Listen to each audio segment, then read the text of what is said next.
सखी सहेली।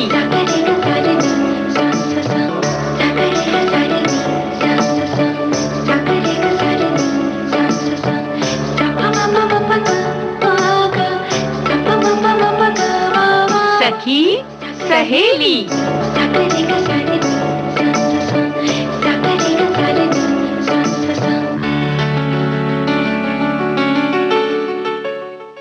सभी सखियों सहेलियों श्रोताओं को मंजू द्विवेदी और आकांक्षा सिंह का नमस्कार। आकांक्षा जी, आज है महाशिवरात्रि। सर्दी की ढलती रातें और ग्रीष्म की चढ़ती दोपहरी के मध्य की साम्यता के समय आती है शिवरात्रि। शिवरात्रि हमारी परंपरा का उत्सव है। आज के दिन शिवोपासना फलदायक मानी गई है और कहा जाता है कि इसी रात्रि को भगवान शिव और पार्वती जी का विवाह हुआ था। और मंजू जी, हाँ? हम जो भक्त होते हैं, हाँ? उनके लिए शिव भोले हैं। हाँ? और भोलेनाथ ने विषधरों को गले से लगा रखा है।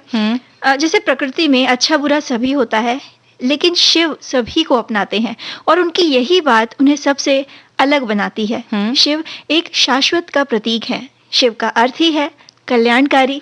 बिल्कुल। तो भगवान शंकर के अर्धनारीश्वर अवतार में हम देखते हैं कि उनका जो आधा शरीर है वो स्त्री का है और आधा पुरुष का है। और ये जो अवतार है ये महिला और पुरुष दोनों की समानता का संदेश हमें देता है। समाज, परिवार व सृष्टि के संचालन में पुरुष की भूमिका जितनी महत्वपूर्ण है उतनी ही स्त्री की भी महत्वपूर्ण है। ये इस बात को इंगित करता है। बिल्कुल। और स्त्री पुरुष एक दूसरे के पूरक हैं। एक दूसरे के बिना इनका जीवन निरर्थक है। अर्धनारीश्वर रूप लेकर भगवान ने ये संदेश दिया कि महिलाओं को भी सभी जगह आदर और प्रतिष्ठा मिले। और शिव व्यक्ति की चेतना के अंतर्यामी है। उन्हें संहार का देवता कहा जाता है। शिव जी सौम्य आकृति व रौद्र रूप दोनों के लिए विख्यात हैं। सृष्टि की उत्पत्ति, स्थिति एवं संहार के अधिपति हैं शिव। बिल्कुल। वैसे तो शिव का अर्थ कल्याणकारी माना गया है, लेकिन वे लय और प्रलय दोनों के अधिपति हैं। गृहस्थ होते हुए भी वे अलग हैं। सौम्य होते हुए भी भयंकर रुद्र हैं।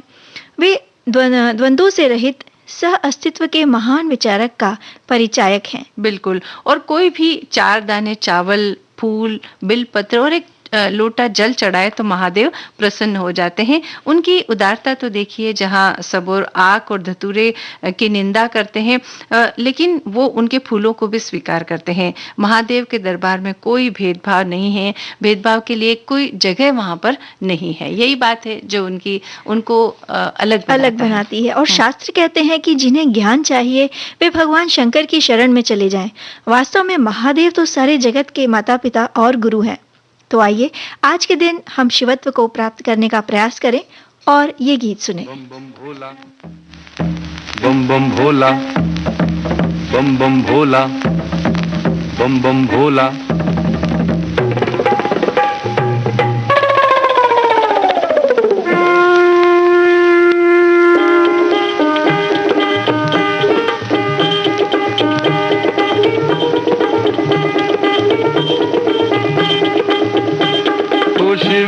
बिहाने चले फाल की सजा के, बाबूती लगा के ना। ओ शिव जी बिहाने चले फाल की सजा के, बाबूती लगा के, फाल की सजा के ना।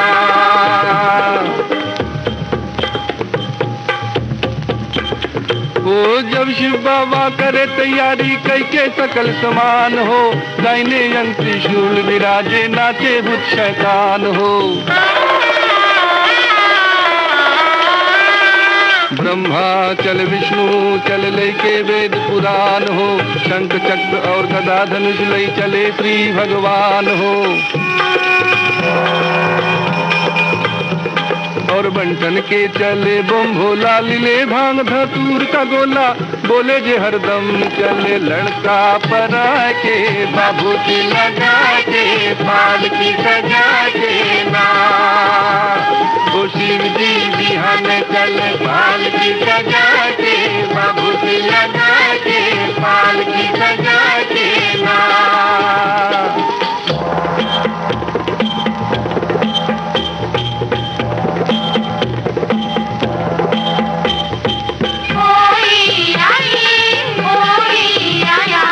ओ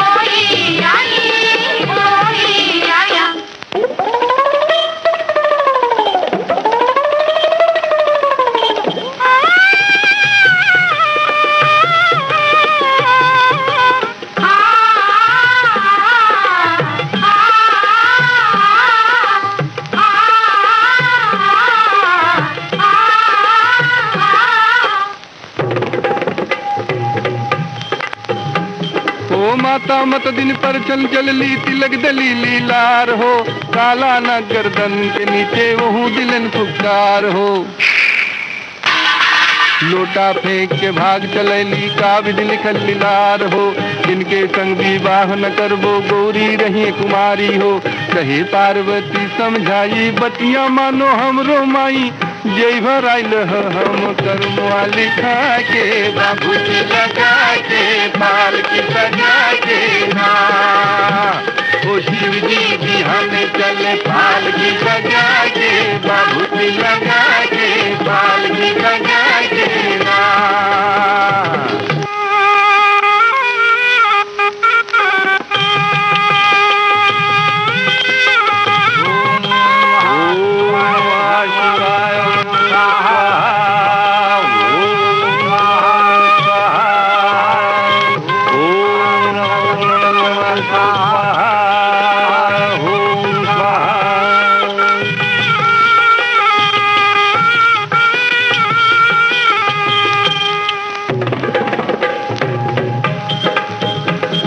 जब शिव बाबा मड़वा गईले होला मंगलाचार हो, बाबा पंडित वेद विचारे होला गुत्राचार हो। गुजर बिची की लगी झालरी नागिन की अधिकार हो, बिज मड़वा में नाउन ऐली कर ठंगन बड़ियार हो।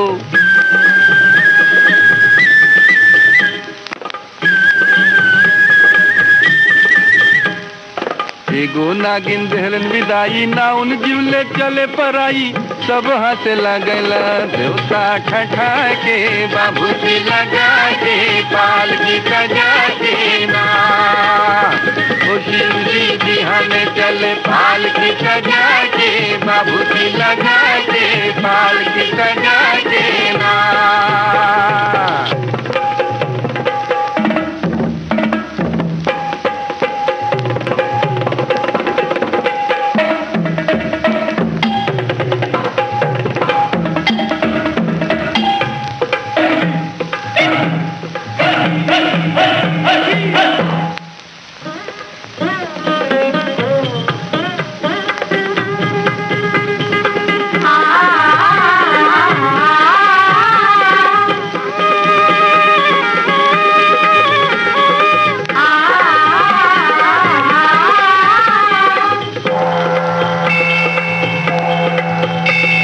कोमल रूप धरे शिव शंकर खुशी भये नर नारी हो, राजा हिमाचल दान कराइले इज्जत रहे हमार हो। कहे बरसाती शिव शंकर से केहू के न पावल पार हो, इनके जटा से गंगा बहिली महिमा अगम अपार हो।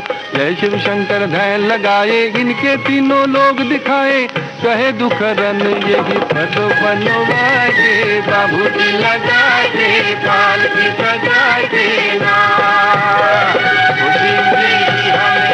पाल की सजा के, बाबूजी लगा के पाल की सजा के ना। बिहान चले पाल की सजा के, बाबूजी लगा के पाल की सजा के ना। बिहान चले पाल की सजा के, बाबूजी लगा के पाल की सजा के। आकांक्षा जी। ये गाना सुनते हुए ऐसा लग रहा था कि बिल्कुल ब्याह की तैयारियां और बारात तो चली जा रही है, और पूरे के पूरे जो दृश्य है वो हमारी आंखों के सामने उभर कर आ रहे थे। बिल्कुल। और इस गाने का अगर चित्रीकरण जो हमारे श्रोताओं को याद होगा, हाँ। तो जो मंचन होता है उसमें भी यही दर्शाया गया था कि शिव जी बिहाने चले। हाँ, बिहाने जा रहे हैं। बिल्कुल। और आकांक्षा, हमारे बहुत सारे श्रोताओं ने महाशिवरात्रि की हमें शुभकामनाएं दी हैं, तो हम उन्हें धन्यवाद कहते हैं, और सभी श्रोताओं को हमारी ओर से भी हम बहुत सारी ढेर सारी शुभकामनाएं उन्हें देते हैं।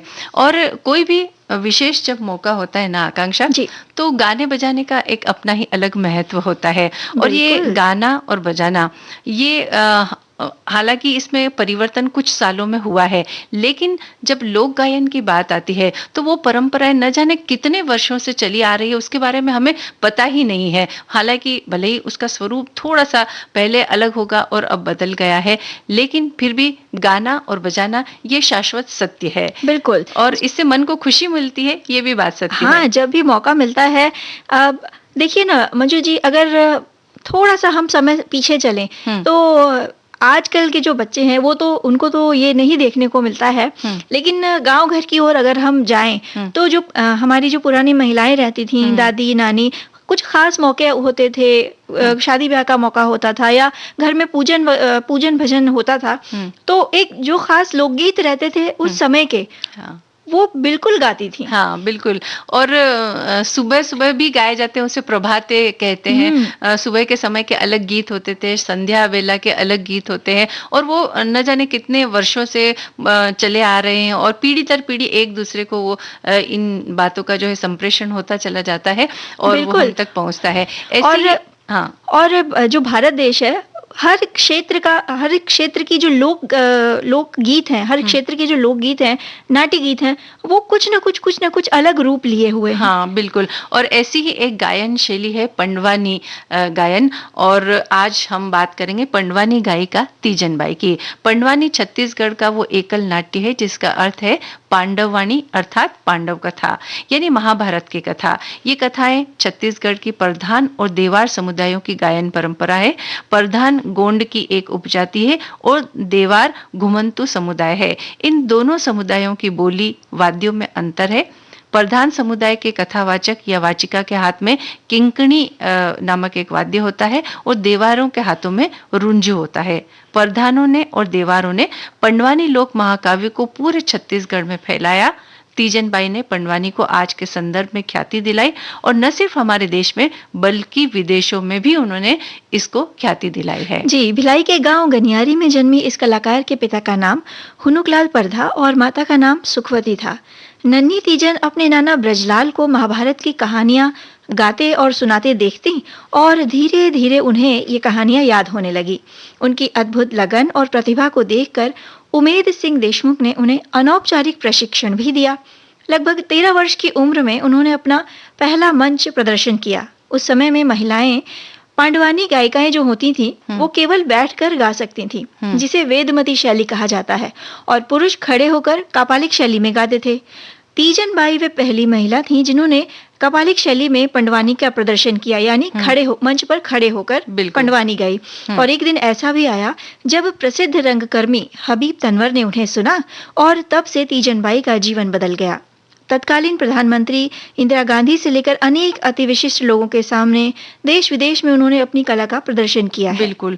प्रदेश और देश की सरकारी और गैर सरकारी अनेक संस्थाओं द्वारा पुरस्कृत तीजन बाई मंच पर सम्मोहित कर देने वाले अद्भुत नृत्य नाट्य का प्रदर्शन करती है। जो ही प्रदर्शन आरंभ होता है, उनका रंगीन फुंदनों वाला तानपुरा अभिव्यक्ति के अलग अलग रूप ले लेता है।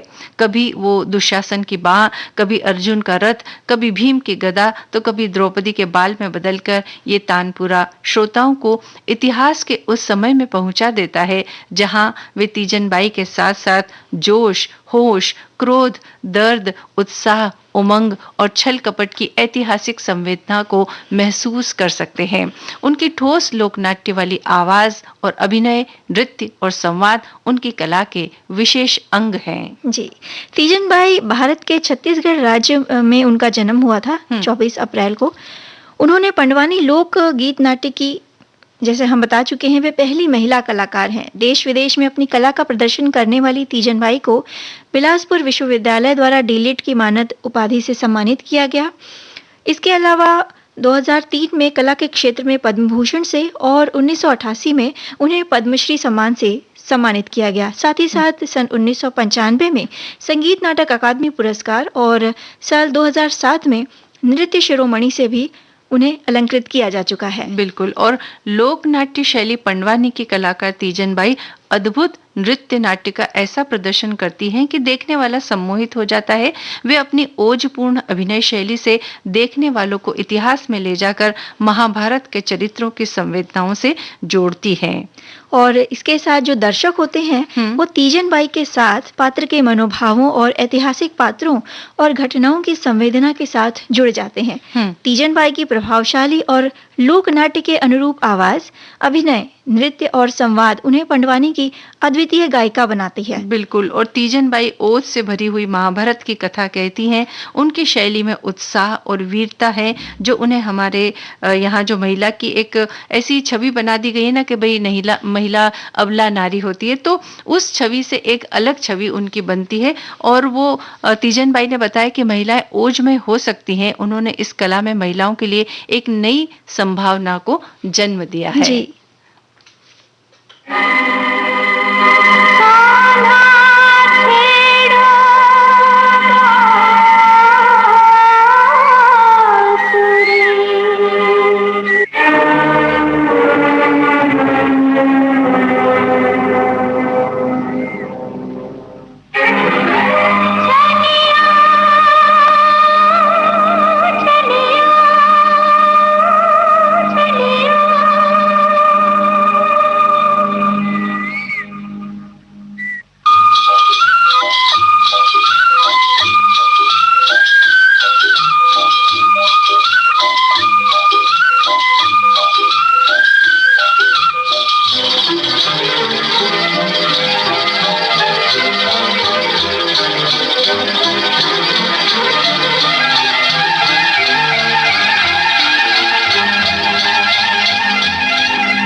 छेड़ो बांसुरी कन्हैया छेड़ो बांसुरी, नाचे राधा बावरी झूम झूम के। कान्हा छेड़ो बांसुरी कन्हैया छेड़ो बांसुरी, नाचे राधा बावरी झूम झूम के।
छेड़ो बांसुरी कन्हैया छेड़ो बांसुरी, नाचे राधा बावरी झूम झूम के।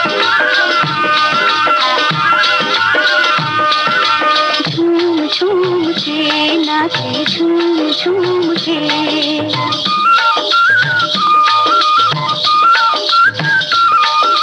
झूम झूम के नाचे झूम झूम के।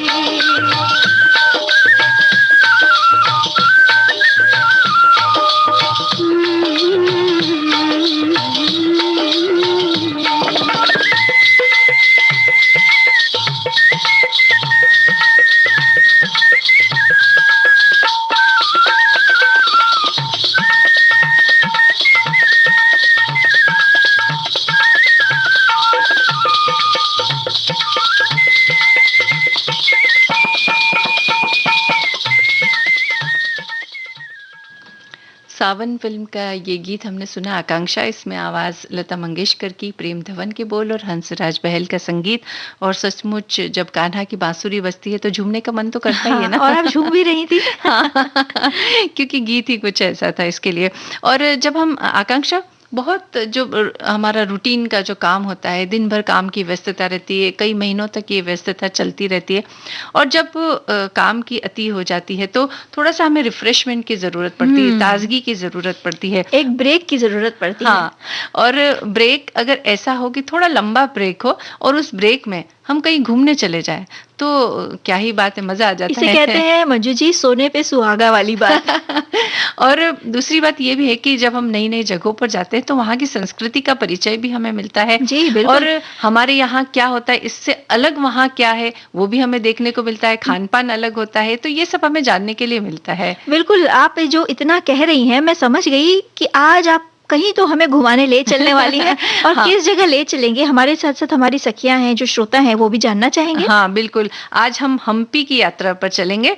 और जैसा कि हम कह रहे थे कि कहीं जाने से तो लोग जो कहते हैं ना कि अरे थोड़ा आबो हवा बदल जाएगी तो ये शब्द उसके लिए कि भाई थोड़ा घूम फिर आओ, कहीं आबो हवा बदल जाएगी तो स्वास्थ्य अच्छा हो जाएगा, मन अच्छा हो जाएगा, तो इसके लिए भी ये जरूरी होता है। बिल्कुल, बेहद जरूरी होता है। और आप किसी भी पर्यटन स्थल पे जा रहे हैं, चाहे किसी नैसर्गिक स्थान पे जा रहे हैं या किसी ऐतिहासिक स्थल पर जा रहे हैं, तो जरूरी ये है कि जब आप परिवार के साथ समय बिताते हैं तो वो जो समय रहता है वो आपका अपना रहता है, और उस समय में जो यादें बनती हैं वो लंबे समय तक हमारे मानस पटल पर अंकित हो जाती हैं। और खासकर जो बच्चे रहते हैं वो कहते हैं ना, वो याद उनके जहन में लंबी चलती है। और बड़े होने के बाद जब वो फोटो देखते हैं तो बोलते हैं अरे जब हम यहाँ हम्पी घूमने गए थे तो हम इतने से बड़े थे तो वो बातें जो है हमेशा के लिए हमारी यादों के पन्नों में दर्ज हो जाती है। और जब कभी कुछ सालों के बाद में हम उन यादों को ताज़ा करते हैं, वो फोटो देखते हैं,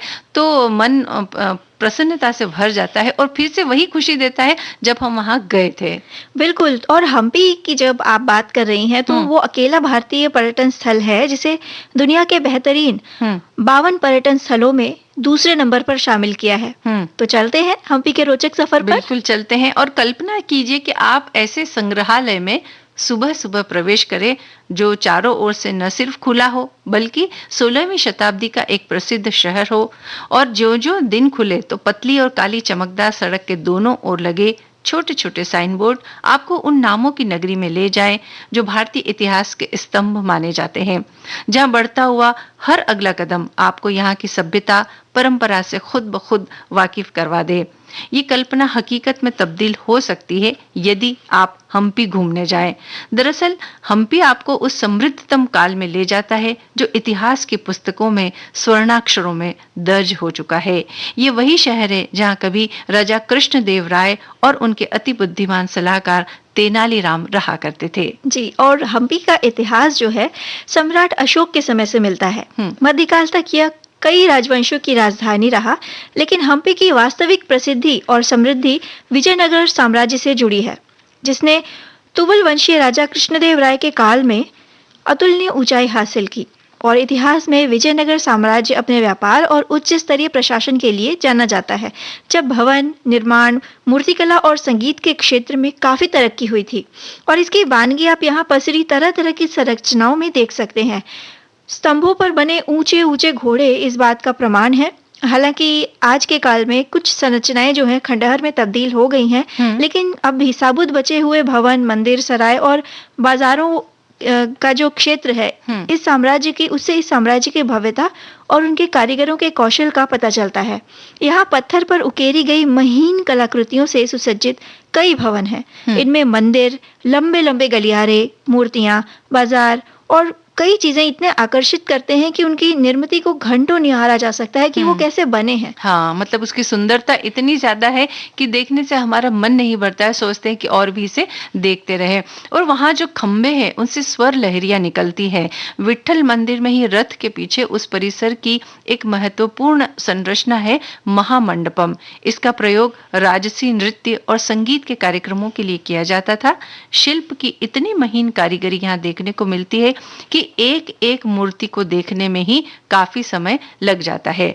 मंडप की खास बात यह है कि पत्थरों को तराश कर बनाए गए खंबे, इस हिस्से में वे खंबे भी हैं जिन पर चोट करने से कर्नाटक संगीत की 12 स्वर लहरियां निकलती हैं। भवन निर्माण कला का ऐसा बेजोड़ नमूना संभवतः हमें कहीं और नहीं मिलेगा। वैसे इन खंबों की ये विशेषता उनके अस्तित्व के लिए भी खतरा बन गई है, क्योंकि जो भी लोग वहां देखने के लिए आते हैं ना, आकांक्षा, घूमने फिरने के लिए आते हैं, तो उसको पत्थर से चोट करके देखते हैं कि का आवाज आ रही है कि नहीं, स्वर लहरियां निकल रही कि नहीं, और इस चक्कर में वो इतने जोर से उस पर चोट कर देते हैं कि उनके क्षतिग्रस्त होने की संभावना ज्यादा हो गई। इसके लिए अब उस परिसर तक जाने नहीं दिया जाता, बल्कि उनको अब हम दूर से देख सकते हैं। बिल्कुल। और मैं ये सोच रही थी मंजू जी कि सैर करते करते, घूमते घूमते या कोई अच्छी चीज देखते देखते अगर आप कुछ अच्छा संगीत भी सुने तो मेरा इशारा आप समझ रही हैं। बिल्कुल, जब हमने स्वर लहरियों की बात की तो तुमने इस बात की फरमाइश कर दी कि भाई फिजाओं में गुंजायमान हो जाए स्वर लहरियां। तो चलिए सुनते हैं गीत।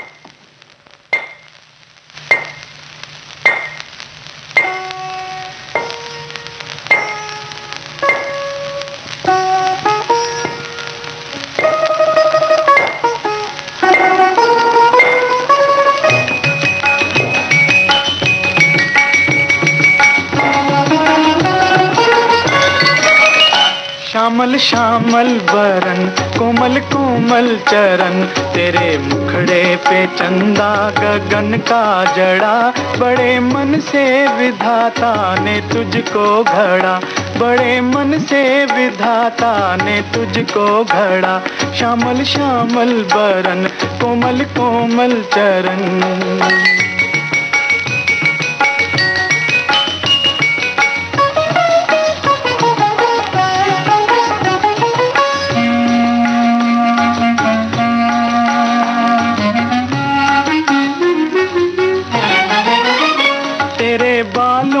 सिमटी सावन की घटा, तेरे बालों में सिमटी सावन की घटा, तेरे गालों पे छिटकी पूनम की छटा, ओ पूनम की छटा।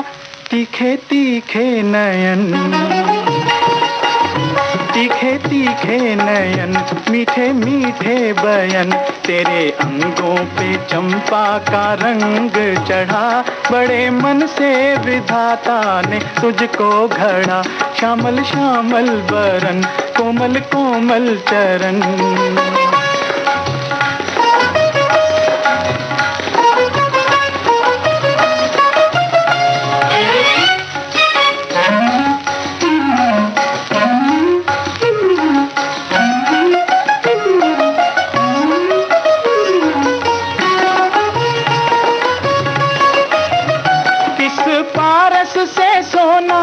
टकरा गया तुझे रच कर चितेरा भी चकरा गया, किस पारस से सोना ये टकरा गया, तुझे रच कर चितेरा भी चकरा गया, हो चकरा गया।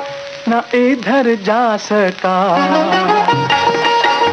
ना इधर जा सका, ना उधर जा सका, रह गया देखता वो खड़ा ही खड़ा, बड़े मन से विधाता ने तुझको घड़ा, बड़े मन से विधाता ने तुझको घड़ा। श्यामल श्यामल बरन, कोमल कोमल चरण।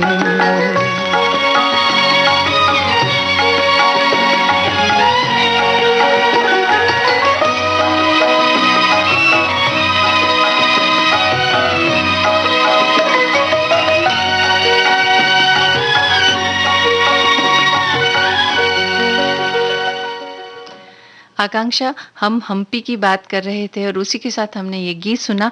तो ये गीत सुनते सुनते मुझे ये ख्याल आ रहा था कि सचमुच वहाँ की जो मूर्तियां हैं उसके बारे में हम ये कह सकते हैं कि बड़े मन से उन कलाकारों ने उन मूर्तियों को गढ़ा होगा। बिल्कुल बिल्कुल।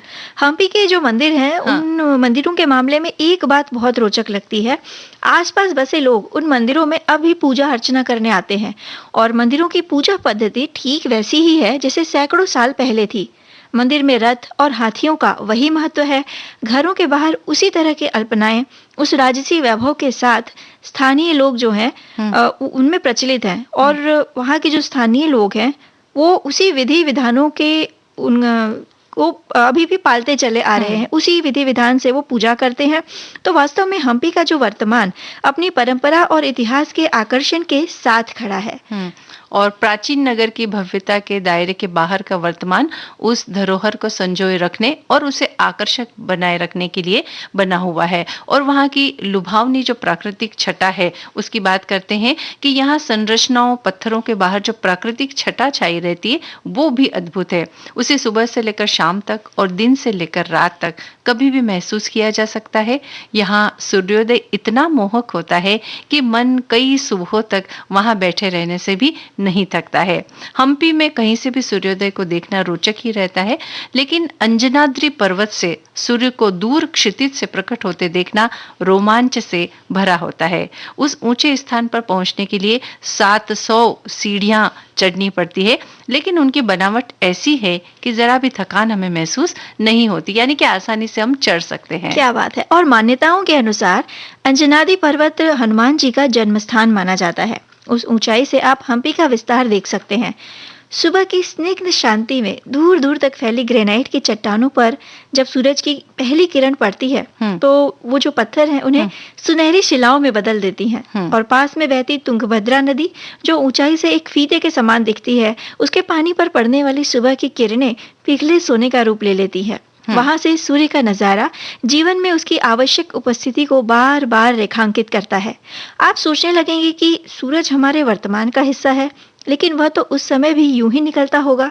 वो यह भी देखता होगा कि कैसे सुबह से कारीगर पत्थर के उन बड़े बड़े टुकड़ों को जोड़कर किसी भव्य महल या छोटे से घर की शक्ल दे रहे होंगे। हाँ, यानी सूरज जो है वो उस समय भी ऐसे ही निकलता था और हर बात का साक्षी वो बनता था, और आज जब लोग वहां देखने जाते हैं तब भी सूरज उसी तरह निकलता है। और जो वहां की जो खूबसूरती जो है ना, वो तो हम जब इस बारे में जब पढ़ रहे हैं तभी हमें ऐसा लग रहा है कि वाकई में वो कितना सुंदर दिखता होगा कि जब पानी की लहरों के ऊपर सूरज की पहली किरण पड़ती होगी, जैसा कि बताया गया है कि जैसे सोना पिघल जाता है वैसा लगता है। और यहाँ मतंगा पर्वत पर बेहद खूबसूरत सनसेट पॉइंट है। यहाँ सूर्यास्त देखने वालों की भीड़ जुटी होती है और यहाँ से सूरज शाम होते होते आकाश में बंधी शहद की पोटली की तरह लगने लगता है और शहद की पोटली से रिसता हुआ रस समूचे क्षितिज को रसीले एहसास में डुबोते हुए पसरता जाता है। सुबह से इतिहास के परिसर में टहलता पर्यटक दिन के इस तरह के अंत को देखकर पूर्णता के एहसास से भर जाता है। यानी सुबह से शाम तक ऐसी चीजों को देखने के बाद मन कितना प्रफुल्लित हो जाता होगा ना। तुंगभद्रा नदी की एक और विशेषता है वहां के उथले हिस्से में पाए जाने वाले घड़ियाल। नदी के छिछले भाग में कभी कभी उन घड़ियालों को देखा जा सकता है। घड़ियालों को देखने के लिए काफी धैर्य की आवश्यकता है और उसी हिस्से में प्रवासी और स्थानीय जलीय पक्षियों की भरमार रहती है। हाँ, और साइकिल से आप शहर का दीदार कर सकते हैं। विस्तृत रूप से फैले इस ऐतिहासिक नगर में एक स्थान से दूसरे स्थान पर चलकर जाना, इस भवन से उस भवन तक की पैदल यात्रा करना थोड़ी टेढ़ी खीर है, यानी मुश्किल है, लेकिन साइकिल की सरल चाल में अपनी परंपरा से साक्षात्कार करने का आनंद हम उठा सकते हैं। और प्रतिदिन के हिसाब से पर्यटक साइकिल वहां ले सकते हैं जो होटलों के आसपास आसानी से उपलब्ध रहती हैं। और कई सारे आकर्षण हैं जिनमें एक है गोल गोल घूमती नावें। हम्पी में आप हरागुलु तेप्पा यानी गोल आकृति की नावें देख सकते हैं। इन नावों का यह स्वरूप बड़ा ही रोचक होता है। इस तरह के नावों की एक विशेषता इनकी गोल गोल घूमने की अदा है। थोड़ा पीछे जाएं तो एक फिल्म आई थी रावण। उस फिल्म में जो कलाकार थे वो नदी के बीचों बीच इस गोल नाव पर उन पर एक दृश्य फिल्माया गया था। तो तुंगभद्रा नदी में सुबह से शाम तक पर्यटकों को इस नाव की सवारी उपलब्ध कराई जाती है। देश के अधिकांश हिस्सों में नावों का जो आकार होता है उससे अलग ये टोकरी नुमा नावें एक नज़र में ही अपनी ओर खींच लेती हैं। स्थानीय नाविक इसमें अधिकतम 6 से 8 लोगों को बिठाते हैं। अकेले भी इन नावों में नदी के सौंदर्य को निहारा जा सकता है। और खास बात यह है कि इन हरा गोलुओं का चलन हम्पी में विजयनगर साम्राज्य के दिनों से होता चला आ रहा है। शासन की पद्धति भले ही बदल गई है, लोग बदल गए हैं और निश्चित रूप से नावें भी बदल गई हैं, लेकिन जो नहीं बदला है तो क्या वो ना होकर। हाँ बिल्कुल। अब हम बता दें कि आप कैसे जा सकते हैं हम्पी। यहाँ हवाई मार्ग से, कार, बस और रेल से, यानी किसी भी साधन से आप जा सकते हैं। और नज़दीकी एयरपोर्ट जो है यहाँ पर वो है हुबली, जो कर्नाटक में है और जो हम्पी से 166 किलोमीटर दूर है। दूसरा एयरपोर्ट बेलगाम है जो हम्पी से 200 किलोमीटर दूर है, 270 किलोमीटर दूर है। और एयरपोर्ट से यहाँ टैक्सी से पहुंचा जा सकता है। यहाँ का सबसे करीबी रेलवे स्टेशन हॉस्पेट है जो हम्पी से मात्र 13 किलोमीटर की दूरी पर है। यहाँ बेंगलुरु, हैदराबाद और गोवा से नियमित ट्रेनें हैं। हम्पी जाना चाहते हैं तो आपको पहले कर्नाटक पहुंचना होगा। कर्नाटक के हर प्रमुख शहर से स्टेट रोड कॉरपोरेशन की बसें हम्पी जाती है और हुबली शहर से हम्पी करीब 165 किलोमीटर दूर है। आप चाहें तो खुद ड्राइव करके भी जा सकते हैं। और अब प्रश्न आएगा कि भाई किस समय यहाँ पर जाना चाहिए, तो हम आपसे ये कहेंगे कि सर्दी का मौसम यहाँ जाने के लिए सबसे मुफीद माना गया है, सबसे अच्छा समय माना गया है, क्योंकि वहाँ जो ऐतिहासिक इमारतें, जैसा कि हमने कहा कि थोड़ी दूर दूर है। अगर आप गर्मी में जाएंगे तो यहाँ से वहाँ जाने तक थोड़े परेशान हो सकते हैं। इसलिए सर्दी के मौसम में अगर आप जाएंगे तो गर्मी आपको नहीं लगेगी और बड़ी आसानी से वो रास्ता तय हो जाएगा। तो हम्पी जाएं, बिल्कुल जाएं। घूमना फिरना अच्छा होता है, लेकिन आप किसी भी अगर ऐतिहासिक स्थल पर जा रहे हैं या किसी जगह घूमने जा रहे हैं तो एक बात का ख्याल जरूर रखें। अगर वो ऐतिहासिक कोई इमारत है तो उसे नुकसान न पहुंचाए, और अगर कोई नैसर्गिक स्थल है तो वहां कोशिश करें कि आप जब वापस आए तो पीछे अपना कचरा न छोड़कर आए। साफ सफाई का पूरा ध्यान रखें और किसी भी इमारत को देखते वक्त अपना नाम लिख करके ये ना सोचें कि भाई कोई आएगा पढ़ेगा और उसको पता चलेगा कि ये फलां व्यक्ति यहाँ आकर तो कोई बड़ा नाम हो जाएगा। ऐसी बात नहीं, लेकिन इस चक्कर में इमारत को बड़ा नुकसान पहुंचता है और वो गंदी हो जाती है। अगर आप ये सोचते हैं कि उस ऐतिहासिक इमारत पर अपना नाम खोद कर आपने लिख दिया है तो आपका नाम भी इतिहास में दर्ज हो जाएगा, तो ऐसा नहीं है। इस गलतफहमी से बाहर निकलें, बल्कि उसको इस रूप से सोचें कि ऐसा करके आप अपने देश की जो धरोहर है उसको नुकसान पहुंचा रहे हैं। ये धरोहर सिर्फ आपकी नहीं है, आगे आने वाली पीढ़ियों के लिए भी ये उतनी ही महत्वपूर्ण है। अनेक पीढ़ियों को ये धरोहर अभी देखना बाकी है, तो उसके लिए हमें इनको साफ सुथरी और सुरक्षित छोड़ना जरूरी है।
सुहाग सिंदूर मेरी इस मांग में आज प्रभु भर दो।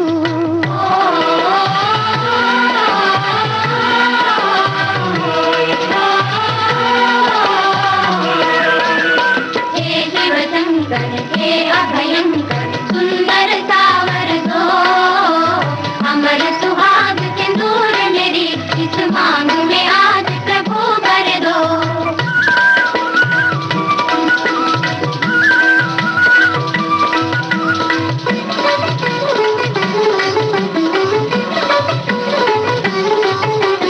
मन का कमल खिले तो सजन ही मुखड़ा चंद समान हो, मंगल गाओ प्रिय हर परि गाओ मेरे पूजा करो भगवान हो, मेरे पूजा करो भगवान हो। नए नए प्राण दो, मुस्कान दो, वरदान दो, नए नए प्राण दो, मुस्कान दो, वरदान दो।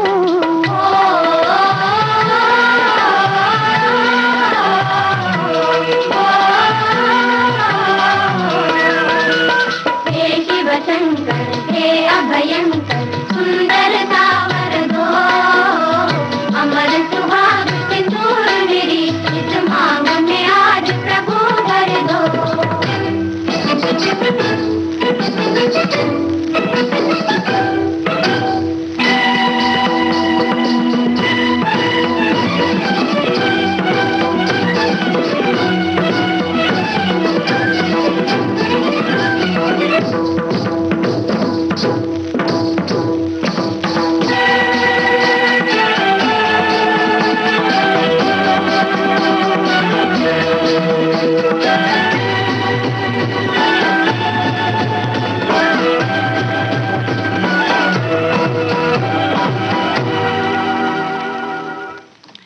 आकांक्षा, हमने हम्पी की यात्रा भी कर ली और खूबसूरत गीत भी सुन लिए।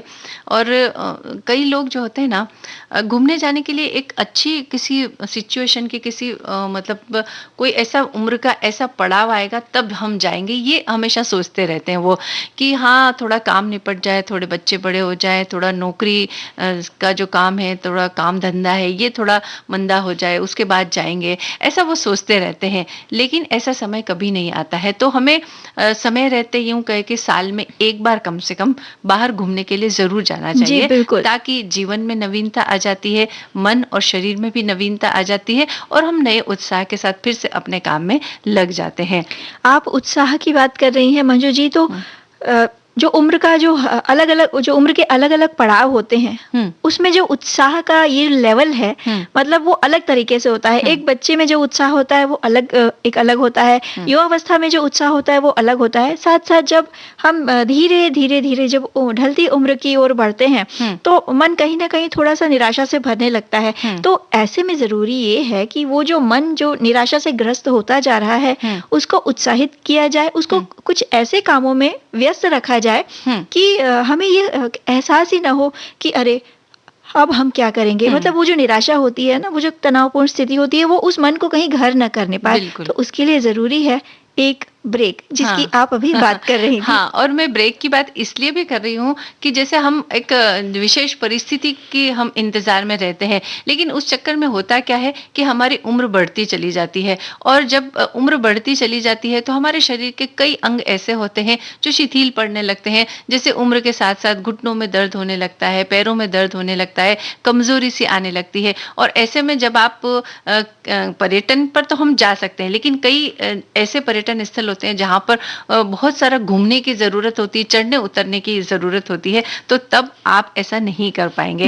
इसलिए हम ये कह रहे हैं कि समय रहते जब भी मौका मिले घूमने के लिए चले जाएं। और अब बात ये आती है कि भाई बढ़ती उम्र में भी हम अपने स्वास्थ्य का ख्याल कैसे रखें। तो खान पान जो होता है वो हमारे स्वास्थ्य पर सीधे सीधे असर करता है। तो इसके लिए जैसे हमारी उम्र थोड़ी बढ़ने लगे तो हमें अपने खान पान में थोड़ा सा बदलाव जरूर कर लेना चाहिए। बिल्कुल, बढ़ती उम्र के साथ साथ होता ये है कि हमारी जो पाचन क्रिया रहती है, एक जो मेटाबॉलिज्म सिस्टम जो रहता है जिसको कहते हैं, वो धीरे धीरे धीरे कमजोर पड़ने लगता है। तो हम जो भी खाते हैं बढ़ती उम्र में, पचने के साथ साथ उसका जो पाचन होता है वो लंबा समय लेता है। तो होता क्या है, भूख धीरे धीरे कम होने लगती है। और ऐसे में अगर खाने में कुछ भारी भरकम खा लिया जाए या तली भुनी चीजें खा ली जाएं तो उसका सीधा असर पाचन तंत्र पर पड़ता है। बिल्कुल। और क्या होता है ना कि समय और उम्र के अनुसार हमारे शरीर की ज़रूरतें भी बदलती जाती है कि हमें बचपन में किसी और तत्व की ज़्यादा ज़रूरत होती है और जब युवावस्था होती है तब किसी और की ज़्यादा ज़रूरत होती है, लेकिन जब वृद्धावस्था आती है तब हमारी ज़रूरतें और भी बदल जाती है और मेटाबॉलिज्म यानी कि चयापचय की जो क्रिया है वो धीरे धीरे मंद पड़ने लगती है। तो हम जो खाते हैं वो अगर भारी खाना खाए तो वो ठीक से पचा नहीं पाते हैं। तो हमें अपने शरीर की ज़रूरतों को ध्यान रखते हुए भोजन में थोड़ा बदलाव करना चाहिए। जैसे कि बदलाव ये होना चाहिए कि हमें ऐसी चीजों का सेवन शुरू, जैसे 50-55 की हमारी उम्र हो जाती है तो उसके बाद हमें ऐसी चीजों का सेवन शुरू कर देना चाहिए जो थोड़ा खा करके भी एनर्जी जिससे ज्यादा मिले। यानी हमें पूरी जो एनर्जी की जो तो जरूरत होती है लेकिन बहुत सारा खाना हम पचा नहीं पाएंगे। तो ऐसी चीजों का सेवन करें जिससे कि थोड़ा खाया और हमें ऊर्जा भरपूर मात्रा में मिल गई और एक बार में हम बहुत सारा न खाएं बल्कि कुछ अंतराल में, जैसे लगभग 3-3 घंटे के अंतराल पर हम थोड़ा थोड़ा भोजन कर सकते हैं। तो उससे हमें ऊर्जा भी मिलती रहेगी और हमारा पाचन तंत्र है वो भी दुरुस्त रहेगा। जी बिल्कुल। और साथ साथ जो भोजन के जो पदार्थ हैं उनमें भी बदलाव करने की जरूरत है। जो भोजन का समय है उसमें भी बदलाव करने की जरूरत है। खासकर जब बढ़ती उम्र होती है तो सुबह का जो नाश्ता होता है वो बिल्कुल भी मिस नहीं करना चाहिए। नाश्ते को टाले नहीं, उसे समय पर खाएं। और उसके बाद अगर आप भोजन में दोपहर में कुछ खाना चाहें तो ये आपकी इच्छा पर निर्भर करता है। लेकिन जो खाने का समय है आपका वो एक तय समय ही रखें। ऐसा नहीं है कि एक दिन आप किसी और समय खा रहे हैं, फिर दूसरे दिन आप किसी काम में व्यस्त हैं तो आपने 12 बजे खाना खा लिया। तो ये ना करें। आपका जो नाश्ते का समय है उसके बाद आपके भोजन का जो समय है उसे तय रखें। बिल्कुल। और दो भोजन के बीच में, नाश्ते और दोपहर के भोजन के बीच में इतना समय रखें कि आपकी जो पचन की क्रिया है उसको समय मिल सके। यानी 3 से 4 घंटे जब वो पाचन क्रिया संपूर्ण हो इसका उसे समय मिल जाए और आप दोबारा जब खाएं तो ऐसा ना हो कि पेट भारी हो गया, गैस हो रही है, हजम नहीं हो रहा है, ये सारी समस्या उस समय आती है। और सुबह नाश्ता और दोपहर का भोजन जब आप लें तो उसमें भोजन में रोज थोड़ा थोड़ा परिवर्तन करते रहें। एक समान चीजें हमें नहीं खानी चाहिए कि हम एक ही चीज, जैसे हम चाय के साथ अगर हम बिस्किट खा रहे हैं तो रोज हम बिस्किट ही खाए जा रहे हैं, या किसी को टोस्ट खाने की आदत होती है, किसी को ब्रेड खाने की आदत होती है, तो वो रोज एक ही एक चीज खाते चले जाते हैं तो उसे कुछ तत्व तो ज्यादा हो जाते हैं और कुछ तत्वों की कमी हो जाती है।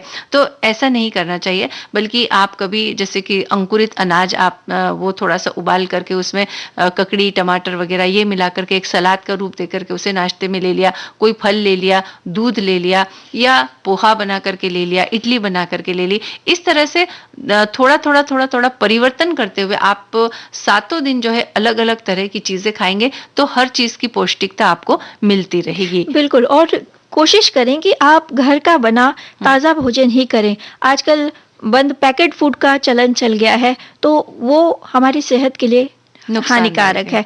और साथ ही साथ मिठाई, शक्कर, तले भुने पदार्थ इनका सेवन धीरे धीरे कम करते जाएं। और अगर आप न करें तो वो बेहतर होगा। अगर आपको थोड़ा बहुत मीठा खाने की इच्छा हो रही है तो गुड़ सबसे बढ़िया उपाय है, उसका पर्याय है। बिल्कुल, शक्कर की बजाय गुड़ थोड़ा सा खा लेना वो ठीक रहता है। और वसा जो है यानी कि फैट, यानी कि तेल घी जिसमें ज्यादा होता है या फिर बहुत सारा बटर डाला होता है, ऐसी चीजों का सेवन करने से भी हमें बचना चाहिए, क्योंकि बढ़ती उम्र में वसा पचने की जो प्रक्रिया है वो बहुत मंद हो जाती है। लेकिन आप फिर भी अगर खा लेते हैं तो सबसे पहले तो ये कि आपका पाचन, हाजमा खराब होगा और उसे कोलेस्ट्रॉल जमने की संभावना भी बहुत बढ़ जाती है बढ़ती उम्र में। तो इसके लिए हमें फैट यानी कि वसा यानी कि तेल और घी बहुत कम मात्रा में उसका उपयोग हमें करना चाहिए। और साथ ही साथ देर रात को भोजन करने की जो आदत है इसे आप बदल दें।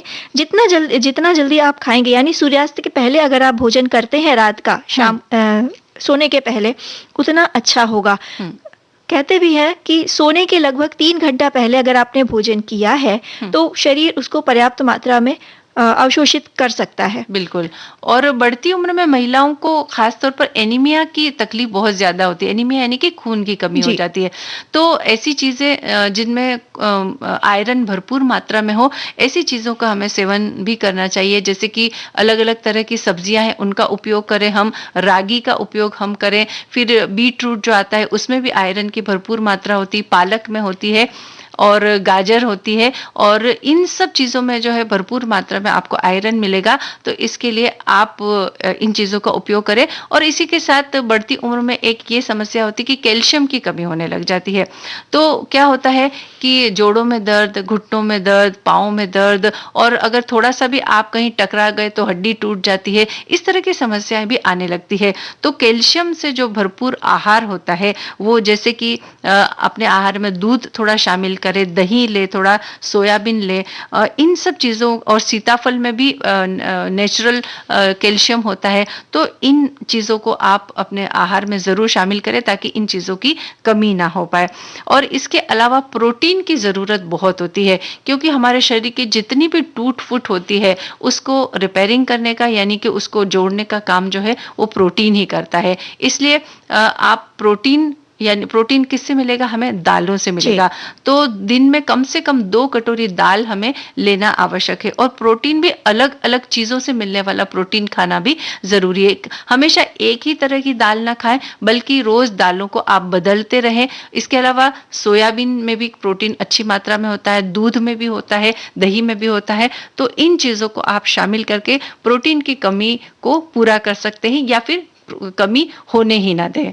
बिल्कुल, तो इस तरह कुछ अलग-अलग चीज़ें हैं जिनका अगर हम ध्यान देते हैं तो बढ़ती उम्र के साथ-साथ जो थोड़ी बहुत जो हमें पेट संबंधी परेशानियां होती हैं या आहार से जो परेशानियां होती हैं उसे हम अवॉइड कर सकते हैं। और इसके अलावा पर्याप्त मात्रा में पानी पीना भी जरूरी है, क्योंकि अपशिष्ट पदार्थों को बाहर निकलने का काम पानी ही करता है। तो जैसे कि केवल पानी ही ऐसा नहीं, जैसे कि आपने फलों का रस पी लिया है तो उसमें भी पर्याप्त मात्रा में पानी होता है, तो उसे भी आप लिक्विड यानी कि जो तरल पदार्थ है उसकी श्रेणी में ही वो आएगा। तो उसे भी आप पानी की तरह ही सोचे कि हाँ, ये हमने 1 गिलास अगर जूस पिया तो यानी कि ये समझे कि आपने 1 गिलास तरल ले लिया है। तो इस तरह से दिन भर में आपको कम से कम 5 गिलास जो है पानी या तरल पदार्थ के रूप में तो आपको लेना ही है, इससे कम नहीं लेना है। अगर पानी की कमी होगी तो भी बहुत सारी समस्याएं आ सकती हैं। तो इस तरह से और इन सब के साथ जरूरी है उमंग से, ऊर्जा से अपने आप को भरपूर रखें, हमेशा हमेशा खुश रहने की कोशिश करें। और ये ना सोचे कि हमारी उम्र बढ़ गई है, अब हम किस लायक हैं, या अब मतलब बहुत जोश अगर भरा हो तो उसकी क्या जरूरत है। मन से व्यक्ति हमेशा जो है ताजा तरीन रहना चाहिए, या उम्र का असर मन पर नहीं होने देना चाहिए। मन अगर जवान होता है तो शरीर का भी उस बात पर असर जरूर पड़ता है। क्या?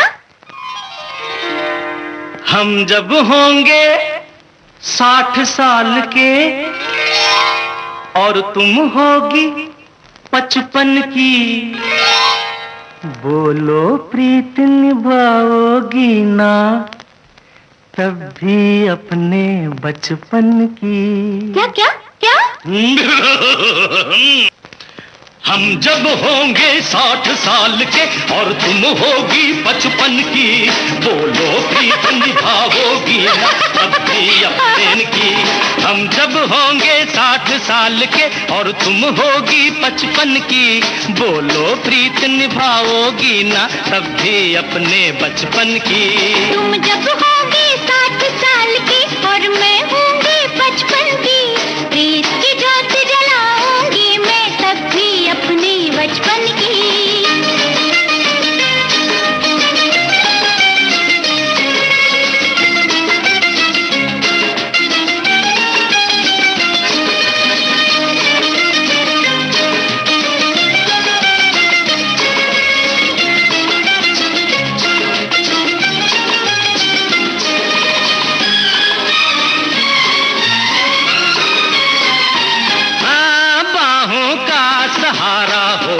लकड़ी क्यों हम टेकेंगे, आंख भले धुंधली हो जाए दिल की नजर से देखेंगे। बाहों का सहारा हो जब लकड़ी क्यों हम टेकेंगे, आंख भले धुंधली हो जाए, दिल की नजर से देखेंगे, आंखों में तुम यूं ही देखना, आंखों में तुम यूं ही देखना, क्या है जरूरत दर्पण की, बोलो प्रीत निभाओगी ना तब भी अपने बचपन की। तुम जब होगे 60 साल की और मैं होंगी 55 की, प्रीत की ज्योत जलाऊंगी मैं तब भी अपनी बचपन की।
हम लकड़ी चुन लाएंगे, बच्चों के संग बच्चे बनकर हम दोनों तुतलाएंगे।